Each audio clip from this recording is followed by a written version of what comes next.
누구도 우리를 그리스도의 사랑에서 끊을 수 없는 줄로 믿습니다. 그 사랑과 은혜가 우리 모두에게 함께 하시기를 주님의 이름으로 축복합니다. 한번 따라서 합시다. 여호와께 피하라. 오늘 말씀의 제목입니다. 참고적으로 성경에서 가장 짧은 장은 앞에 117장입니다. 시편 117편은 2절까지 밖에 없습니다. 그리고 성경에서 가장 긴 장은 시편 119편입니다. 176절까지 있지요. 근데 그럼 118편은 뭐냐? 제일 긴 짧은 장과 제일 긴 장 사이에 껴 있는데 보면 성경의 한 가운데 있는 장입니다. 왜냐하면 시편 118편 이전까지가 594장입니다. 그리고 시편 119편서부터 요한계시록 22장까지가 594장입니다.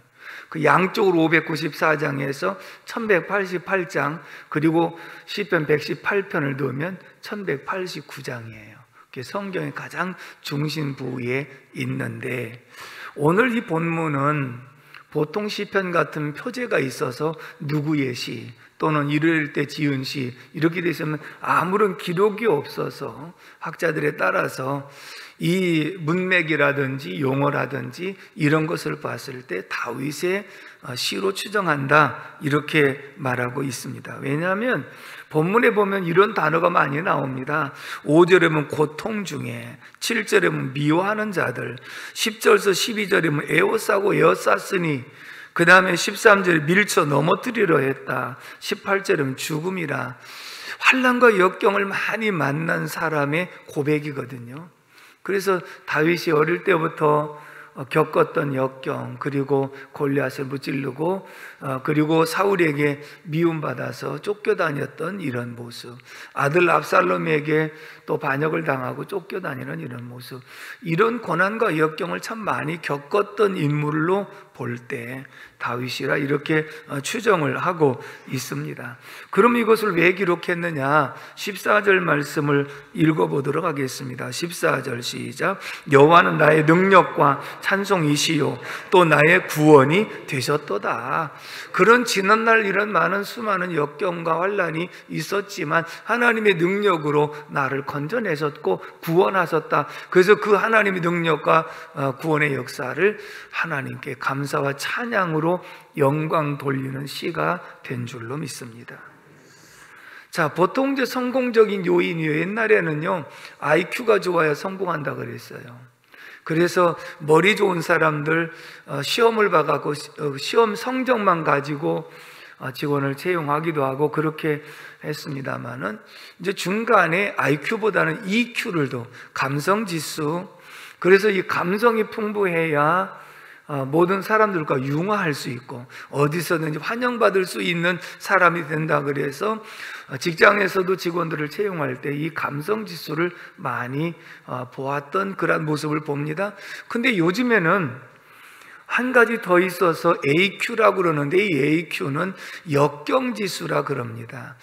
성공자는 누구냐면 실패를 거듭하는 자가 아니라 실패를 두려워하지 않고 다시 일어나는 자를 성공자라 그렇게 말할 수 있다 그랬거든요. 그러니까 요즘에는 어려울 때 필요하고 빛을 발할 수 있는 사람이 누군가, 이 AQ 역경지수가 높은 사람이다 그렇게 말합니다. 예를 들면 정상을 정복하는 데 있어서 중간에 가다가 난관에 부딪혔을 때 어떤 사람은 포기하고 내려가는 사람도 있고, 어떤 사람은 그 자리에서 캠프를 틀고 그리고 그 자리에서 머물러 있는 사람도 있고, 어떤 사람들은 그 난관을 극복하고 끝까지 정상에 도전하는 사람이 있다. 결국은 역경지수가 높은 사람은 이런 상황 속에서 포기하지 않고 다시 도전하는 이러한 모습을 말하고 있는데, 이런 사람들이 리더가 되어지면 중간에 캠프에서 머물러 있던 사람들도 이끌고 올라갈 수 있다는 거지요. 그렇다면 다윗을 볼 때는 역경지수가 참 높은 사람이었다 이렇게 평가를 할 수 있는 그런 부분이죠. 사랑하는 성도 여러분, 지난주일 시간에 요즘 시대를 뉴 노멀 시대라 그랬습니다. 비정상이 새로운 정상이 되어버리는 시대에 우리가 지금 돌입하고 있다. 그렇다면 우리가 이 살고 있는 시대도 녹록하지 않지요. 여러 가지 답답하고 힘들고 어려운 부분들이 한두 가지가 아닌 속에서 우리가 살아가는데, 그렇다면 우리가 정상을 도전해 가는 과정 속에서 역경에 부딪혔다고 중간에 포기하고 내려가겠습니까? 아니면 그 자리에 머물러 있겠습니까? 우리는 반드시 뒤로 물러가 침륜에 빠질 자가 아니요 오직 구원에 이르는 믿음을 가진 자라고 말씀하셨으니 우리는 전진해야 되는 줄로 믿습니다. 이 역경이라도 반드시 이겨내고 극복하고 나가야 될 줄로 믿습니다. 오늘 그러기 위해서 이런 역경을 극복하고 이길 수 있었던 힘이 어디서 있었는지 다윗의 일생을 통해서 우리에게 교훈해 주시는 것을 함께 생각하고 은혜 받는 시간 되기를 주님의 이름으로 축복합니다. 첫 번째는 6절에서 7절의 말씀을 다 같이 읽겠습니다. 6절 시작.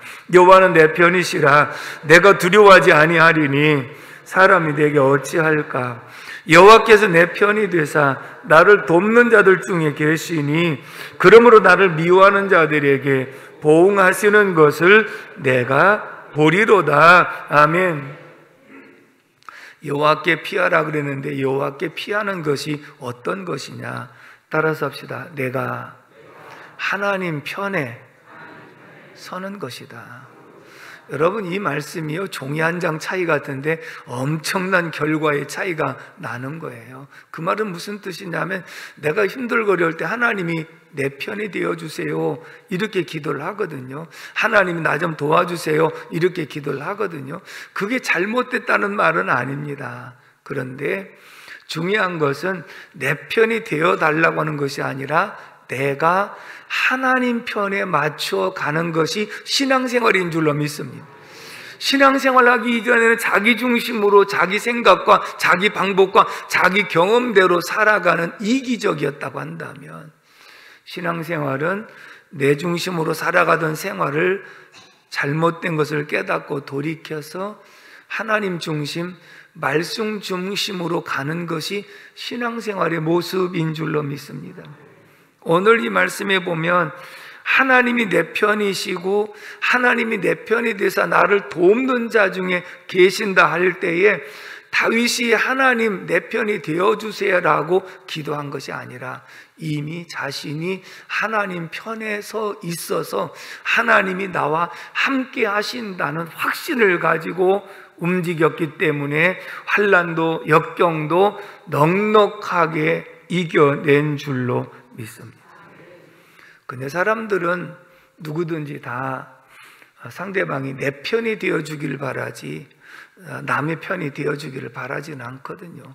제가 가정 설교를 하면서 이런 예화를 들은 적이 있습니다.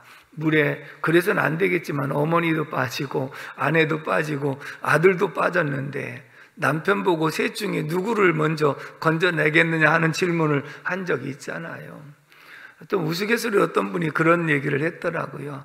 자, 어떤 날 그 말씀을 들었는지 아내가 남편한테 뜬금없이 여보, 만약에 어머니하고 나하고 아들하고 물에 빠지면 누구를 먼저 건져내겠느냐 그랬더니 남편이 한참 동안 생각하더니 어머니를 먼저 건져야지 그랬거든요. 그러니까 그러면 나는 뭐야? 그러면 두 번째는 누구를 건질 거야? 한참 생각하더니 아들을 건져내야지. 그러니까 아내된 입장에서 만약에 그럴 때요 어머니가 옆에 있다가 아내를 먼저 건진다고 그러면 어머니가 뭐라고 했을까요? 잘했다고 그랬을까요? 뭐라고 했을까요? 죄송합니다, 불효막심한 놈, 내가 너를 어떻게 키웠는데 그럴 수 있느냐고 그러지 않겠어요? 다시 말하면 가족들 간에도요 서로 내 편이 되어주길 원하는 거예요. 이게 사람의 심리거든요. 내가 힘들고 어려울 때는 정말 다른 사람이 내 편이 되어준다는 게 굉장히 힘이 되기도 하거든요.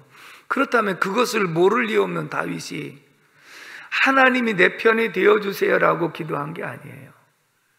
내가 하나님 편에서 살아가는 삶의 모습인 줄로 믿습니다. 그 아내가 너무 화가 나가지고 한참 동안 생각하다가 우울증이 와갖고 도저히 안 돼서 병원에 가서 의사 선생님 만나서 상담을 했어요. 의사 선생님이 그 자초지정 얘기를 쭉 듣더니 고심하다가 한 가지 처방을 내립니다. 그러면 돌아가서 수영을 배우세요. 수영을 배우라. 차라리 수영 배우면 자기가 헤엄쳐서 나올 수 있는 거 아니냐, 그렇게 처방을 내렸다고 그러는데, 여러분들도 수영 배우시기 바랍니다. 그거 내 편 가정에서 내 편 나눠서 해야 되겠습니까? 정당에서의 내 편 가리고 참 속된 말로 피 터지게 싸우고 있는 그런 모습들이 많지만, 결국은 내 편을 가리는 것은 이기적인 생각이거든요. 오늘 하나님이 우리 편이 되어주신다고 하는 이 말씀 한번 생각해 보십시오. 우리가 올림픽 경기 같은 데서 우리나라가 다른 나라하고 결승전을 치릅니다. 그러면 더군다나 이제 시간은 막바지 되었고 동점 상황이고 이렇게해서 이기려고 할 때에 기회가 나올까 안 나올까요? 저도 기도한 적이 있거든요. 그런 상황에서 정말 이겨야 돼. 어느 나라 이겨야 돼요? 하여튼 그 나라는 꼭 이겨야 되는데, 그래서 기도를 했습니다. 그러면 다른 나라 사람들이 믿는 사람이 그런 상황이면 기도할까요? 안 할까요? 하지요. 그럼 하나님은 누구의 기도를 들으시겠습니까? 더 세게 한 사람 들을까요? 금식한 사람 들을까요? 합심에 통성 기도한 사람 들을까요? 근데 사람들은 뭐라고 기도하냐? 하나님 우리 편이 되어주셔서 이기게 해주십시오, 이 기도를 하잖아요. 그걸 가만히 생각해 보면 굉장히 이기적인 기도라고 하지 않을 수 없지요. 미국이 남북 간에 전쟁을 치른 적이 있습니다. 당시에 에브리엄 링컨 대통령이 있었던 그런 시절인데, 링컨 대통령 쪽에는 북군이고요, 나머지는 남쪽 군인데, 북쪽 군인들이 훨씬 더 많음에도 불구하고 남쪽의 리 장군이 이끌고 있기 때문에 전투마다 남쪽이 이기는 거예요. 북쪽에 의해서 많은 사람들이 죽어가는 이런 속에서 링컨 대통령은 당시에 하루에 3시간씩 기도했대요. 정말 많은 사람들이 이 노예 해방을 위해서 한 일인데 젊은이들이 죽어가는 모습이 안타까워서 그렇게 많이 기도를 했답니다. 이제 밑에 참모들이 대통령에게 와서 각각 좀 하나님이 우리 편이 되어 주셔서 이 전쟁이 좀 이길 수 있도록 도와달라고 기도 좀 해주십시오 라고 부탁을 했을 때, 이때 링컨 대통령이 유명한 말을 남겼습니다.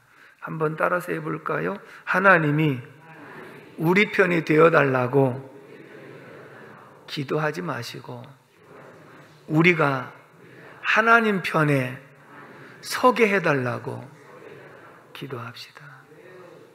아멘. 이게 지금 오늘 성경의 원리예요. 하나님이 우리 편이 되어 주셔서 이 전쟁을 이기게 해주세요 이렇게 기도하지 말고, 우리가 하나님 편에 서서 하나님의 뜻을 분별하고 하나님이 역사하시는 대로 이 뜻이 이루어지기를 기도합시다. 그래서 이런 기도 이후에 하나님 편에 서기를 위해서 노력하고 기도하고 또 기도했더니 1863년 게티즈버그 전투에서 북쪽군이 대승을 거두게 되어서 남북전쟁이 종료를 하게 되었다 하는 그런 얘기거든요. 여러분들이 힘들고 어려운 일을 만났을 때 하나님 이 문제를 해결해 주세요, 하나님 나를 도와주세요, 하나님 이것을 벗어나게 해주세요, 이 기도가 할 수 있는 기도예요. 그렇지만 중요한 것은, 기도라고 하는 것은 하나님의 뜻을 묻는 것이라고 그랬죠. 하나님, 이 문제를 통해서 하나님의 뜻이 어디 계십니까? 하나님이 어떻게 하기를 원하십니까? 제가 하나님 뜻에 맞춰서 순종하기를 원합니다. 하나님 뜻대로 역사하여 주시옵소서. 이렇게 맡기는 기도가 되어지면 하나님이 응답해 주시는 줄로 믿습니다. 근데 처음부터 끝까지 하나님 이렇게 해주세요, 저렇게 해주세요, 저 사람 바꿔주세요 이러면서 모두가 내 중심으로 기도하게 되어지면 그 기도가 아무리 오랫동안 했을지라도 응답이 없는 이유는 하나님의 뜻과 일치하지 않기 때문이라는 것이지요. 한나가 자식이 없어서 기도를 시작을 했습니다. 그런데도 응답이 없으니까 금식합니다. 그래도 응답이 없으니까 서원을 합니다. 그런데 기도하고 금식하고 서원하는 것이 점차적으로 하나님 뜻에 맞춰갈 때 하나님 뜻에 부합함으로 응답을 받아 아들 사무엘을 선물로 받게 된 줄로 믿습니다. 그러므로 오늘 우리들은 여호와께 피하는 것은 무엇이냐면 하나님이 내 편이 되어달라고 기도하는 것이 아니라 내가 하나님 편에 서게 하여 주시옵소서. 이것이 하나님께 피하는 기도의 모습인 줄로 믿습니다. 그렇다면 다윗은요, 내가 하나님 편에 서게 되어진 동기가 무엇이냐면 어릴 때 목동으로서 양을 칠 때 사자나 곰이 나타나가지고 새끼를 물어갈 때 끝까지 따라가서 사자의 입을 찢고 다시 찾아왔다 그랬거든요. 그러면 1대1로 사자를 당할 수가 없어요. 근데 무엇을 경험했느냐 하면 하나님이 나와 함께 하시는 것을 체득하고 그리고 하나님의 마음과 하나님의 힘으로 갔더니 사자를 이기고 찾아왔더라. 이게 지금 반복되는 경험이었거든요. 그리고 나서 아버지의 신부로 전쟁터에 갔다가 골리앗이 소리 지르는 소리를 듣게 되었고 할례 없는 자가 할례 받은 백성들을 무시하고 하나님을 못 오가는 발언을 들으면서 의분이 생겨서 자원에서 나가게 되었고 전쟁은 여호와께 속한 것이므로 내가 여호와의 이름으로 나간다고 하는 것은 하나님 나 좀 도와주세요, 내 편이 되어주세요, 이런 차원이 아니라 이미 내가 하나님 편에 있기 때문에 하나님이 내 편이 돼서 내가 하나님의 이름으로 나가면 하나님이 도우신다는 확신이 있었는 줄로 믿습니다. 이것이 다윗은 시편 34편 8절에 너희는 여호와의 선하심을 맛보아 알지어다. 선하심을 맛본 사람이에요. 내가 하나님 편에 있을 때 하나님 나의 힘이 되어주셔서 내 편이시라고 하는 사실을 이미 체득하고 살아가고 있기 때문에 환난과 고난과 역경이 있을 때 그런 확신을 갖고 여호와께서 내 편이 되사 나를 돕는 자 중에 계시기 때문에 이 역경을 이겨낼 수 있습니다라고 하는 고백인 줄로 믿습니다. 베드로전서 4장 11절의 말씀을 보면 만일 누가 말하려면 하나님의 말씀을 하는 것 같이 하고 만일 누가 봉사하려면 하나님이 공급해 주시는 힘으로 하는 것 같이 하라.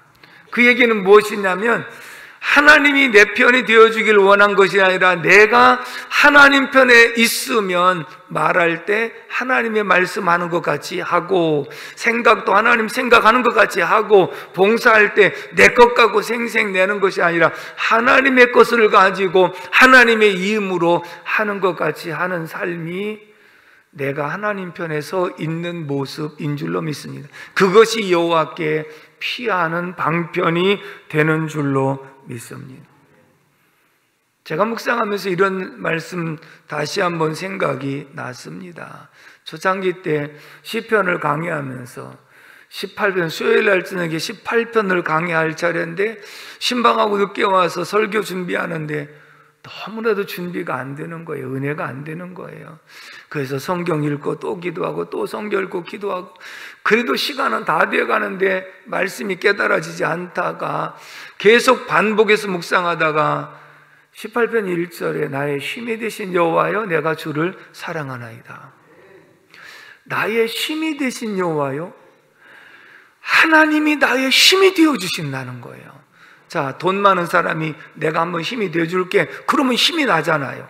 권세 있는 사람 내가 한번 도와줄게 그러면 힘이 나잖아요. 사람이 도와준다고 해도 돈 많은 사람이 도와준다고 해도 힘이 난다는데 하나님이 나의 힘이 되어주신다는데 왜 힘이 안 나는가? 그 순간에 회개하고 기도하면서 하나님 막 힘주시는 것을 느끼는데 그래서 준비를 마치고 그날 저녁에 올라가서 2시간 반 동안 설교를 했던 적이 있거든요. 왜? 내가 하나님 편에 서 있으니까 하나님 내게 힘 주셔서 하나님의 주시는, 공급해 주시는 힘으로 그 말씀을 전하는 놀라운 역사가 있게 된 줄로 믿습니다. 여러분, 하나님 보고 내 편이 되어달라고 그러면요, 그게 와서 닿지를 않고 하나님이 정말 내 기도는 안 들으시는가 보다 하고 또 원망도 하고 불평도 할 수 있는데, 내가 하나님 편에 맞춰서 하나님이 나와 함께 하시는 것을 경험하면 하나님이 주시는 힘으로 이 역경을 이겨나갈 수 있는 줄로 믿습니다. 아멘이십니까? 그래서 내가 하나님 편에 서는 것이 여호와께 피하는 것이다. 8절로 9절 말씀도 읽어보겠습니다. 8절 말씀 시작.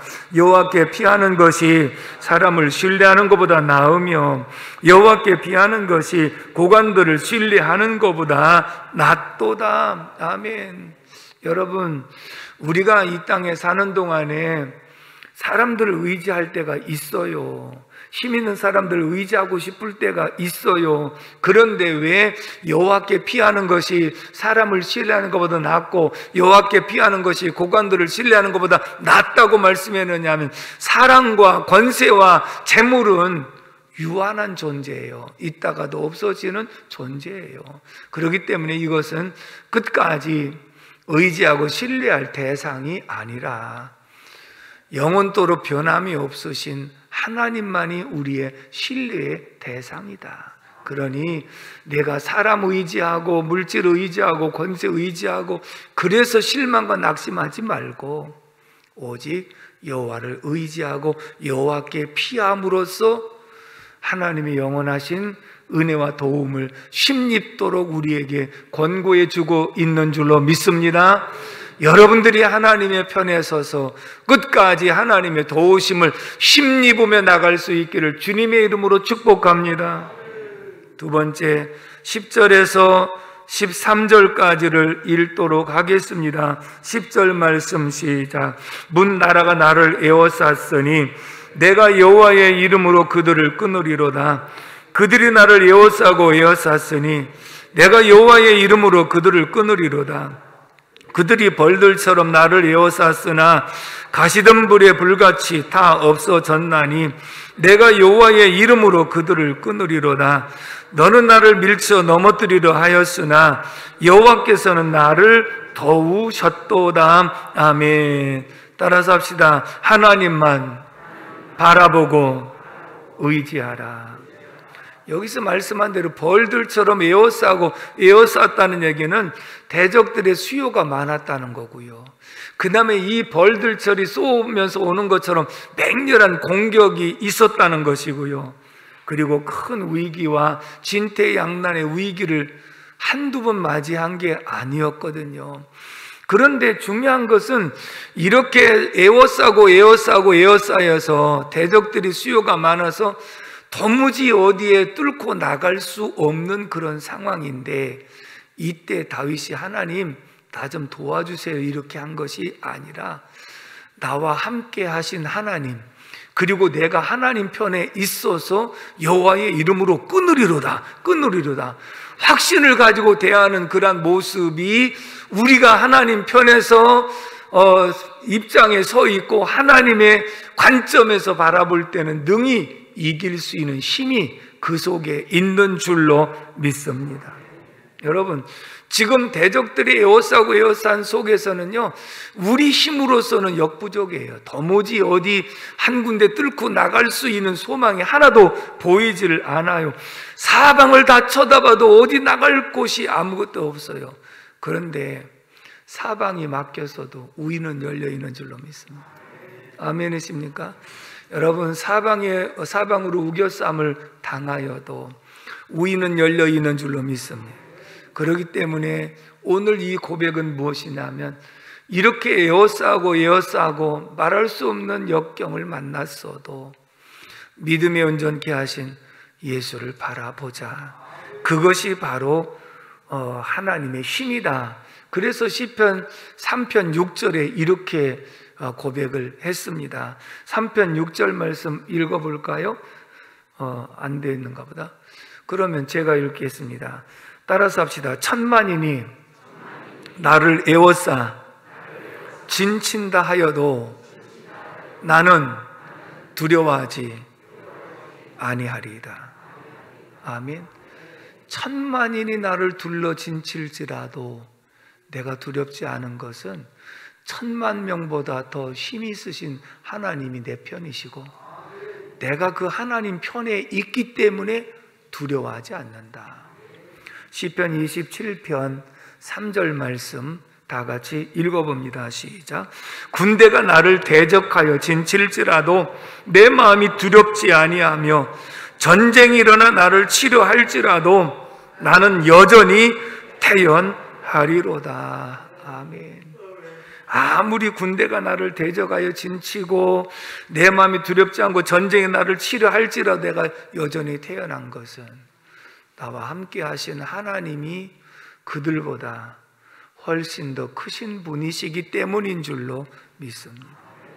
사랑하는 성도 여러분, 우리가 살아가다 보면 이 코로나로 인해서 비정상이 새로운 정상이 되어버렸지만 얼마나 불편합니까? 항상 마스크를 착용해야 되고 조금만 더워도 이제는 굉장히 입김이 서려서 불편하고 또 마음껏 활동도 제약을 받고 있는 상황이고 그리고 경제도 어렵고 모든 것이 막혀 있어서 참 힘들고 어려운 상황이에요. 아무리 주변을 돌아보아도 막힌 것뿐인 것처럼 느낄 때가 있거든요. 그런데 우리 믿는 사람들은 이런 때에도 오직 믿음의 주 온전케 하신 예수를 바라봐야 되는 줄로 믿습니다. 다윗이 이렇게 에워싸고 에워싸임을 당한 속에서도 오직 여호와를 바라보고 그분을 의지한 것이 여호와께 피한 결과가 되어짐으로 역경을 이겨낸 줄로 믿습니다. 5절 말씀을 다 같이 읽겠습니다. 시작. 내가 고통 중에 여호와께 부르짖었더니 여호와께서 응답하시고 나를 넓은 곳에 세우셨도다. 아멘. 이 말씀은 무슨 뜻이냐면요, 내가 하나님 편에 있어도 역경을 만날 때가 있거든요. 그때 하나님, 나와 함께 하신 하나님께 간구하는 거예요. 왜? 하나님 기도라는 방편을 통해서 역사하시고 응답하시기 때문인 줄로 믿습니다. 하나님 도와주십시오 하고 기도했더니 하나님께서 그 응답하시고 넓은 곳으로 벗어나게 세워주신 하나님이신 줄로 믿습니다. 사랑하는 성도 여러분, 오늘 현실을 바라보면 답답하고 암울하기 짝이 없습니다. 사람을 바라보면 실망스럽기 짝이 없습니다. 의지의 대상도 아니지만 우리는 그들을 바라보고 뭔가 잘해주기를 바라고 있지만 그렇지 못할 때가 많이 있었습니다. 그러나 그렇다고 해서 우리가 정상에 도전하는 사람으로서 다시 내려갈 수는 없습니다. 그리고 현 상태에서 머물러 있어서도 안 됩니다. 우리는 이 역경을 뚫고 반드시 전진해야 되는 줄로 믿습니다. 우리의 신앙이 여러 가지 상황이 여의치 않더라도 이 속에서 최선을 다하여 그래도 예배할 수 있어야 되고 그래도 기도할 수 있어야 되고 그래도 하나님 앞에 섬길 수 있는 믿음의 역사가 있어야 될 줄로 믿습니다. 그것이 바로 내가 하나님 편에 서 있는 증거이기도 하고, 하나님 편에 서 있는 사람은 사방으로 에워싸고 에워싸임을 당해도 쌓이지 않고 벗어날 수 있는 은혜를 하나님이 공급해 주시는 줄로 믿습니다. 오늘도 이 말씀 부여잡고 기도하시면서 꼭 한 주간도 승리하기를 주님의 이름으로 축복합니다. 기도하겠습니다. 고마우신 아버지 하나님, 은혜와 사랑을 진심으로 감사를 드립니다. 하나님께서 우리 편이 되어 주시고 우리가 하나님 편에 있게 하신 거 감사합니다. 언제 어디서든지 나와 함께 하시는 하나님을 의지하고 하나님의 도우심을 간구하며 하나님의 관점에서 생각하고 하나님의 관점에서 말하고 하나님 관점에서 행동할 수 있도록 도와 주시옵소서. 하나님 아버지, 현실은 힘들고 어렵고 답답하고 또 여러 가지 고난 속에 있지만 뒤로 물러갈 수 없습니다. 주저앉을 수 없습니다. 반드시 일어나게 도와 주시옵소서. 일어나 빛을 발하게 하여 주시옵소서. 그래도 전진하게 도와 주시옵시고 이 속에서도 예배에 최선을 다하게 하여 주시고 이 속에도 기도에 최선을 다하게 하시고 하나님 섬기는 일에 최선을 다하게 하시며 전도하는 일에 앞장설 수 있도록 도와 주시옵소서. 오늘도 참석한 모두에게 크신 은혜로 함께하여 주옵소서. 예수님의 이름으로 축복하며 기도합니다. 아멘.